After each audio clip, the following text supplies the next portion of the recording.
In today's video, I'm going to teach you how to change privacy settings in Google Drive. We will walk through how to control exactly who can open your files and folders so nothing is shared wider than you expect. Start by opening Google Drive. On Android or iPhone, open the Drive app. On a computer, open drive.google.com in your browser. Once Drive loads, you should see your list of files and folders, often with recent at the top, which confirms you are in the right place. Now find the file or folder you want to protect. Scroll through My Drive, or use the search bar at the top if you have many items. When you see the correct file name and icon, pause a moment to double-check you picked the right one, especially if you keep similar copies.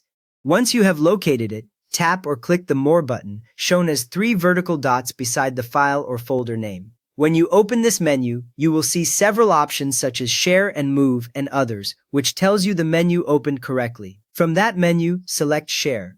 A new sharing window or panel appears. On mobile it slides up from the bottom, and on computer it opens in the center. You will see the file name at the top and some options below, including People with Access and General Access. Look under General Access. This section controls the broad privacy of the file or folder. Here you will usually see either Restricted or Anyone with the link, or sometimes an organization name if you use a work or school account. These words tell you how widely the item is available right now. Choose Restricted if you want only people you have specifically shared it with to have access. With Restricted selected, the file will not open for someone just because they guessed or received a link. They must be individually added. On most screens, the label updates instantly, so you know the change applied without any extra save button. If necessary, review the people listed under People with Access. This list shows every person or group that currently has direct access. Look carefully at the email addresses and their roles, since this is where accidental access usually hides. Remove anyone who should not have access. To do this, select the person in the list, then choose Remove Access. Once removed, their name disappears from People with Access, and if they try to open the file later, they will no longer get in. Tap or click Done. The sharing window closes, and you return to your main Drive view with the same file still highlighted or visible where it was.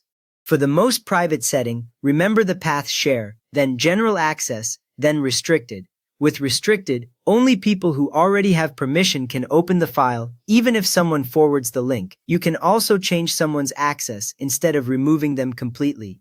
Under People with Access, select the person and adjust their permission. Viewer can only view, commenter can view and add comments, which is handy when you want feedback without edits. Editor can change the file and may be able to share it with others, which can spread access more widely than you expect if you are not careful. You can also choose Remove Access to stop someone from accessing the file. As soon as you do this and confirm, that person instantly loses the ability to open the item. If your file is set to Anyone with the link, you will see that under General Access. To lock it down, change Share, then General Access, then Anyone with the link, then Restricted. This prevents people who simply have the link from accessing the file, so only the specific people you chose can open it. You have now learned how to tighten Google Drive sharing, switch to Restricted, and control or remove individual access on your files. If this helped you lock down a sensitive file, please give the video a quick thumbs up and subscribe if you want more simple privacy walkthroughs like this.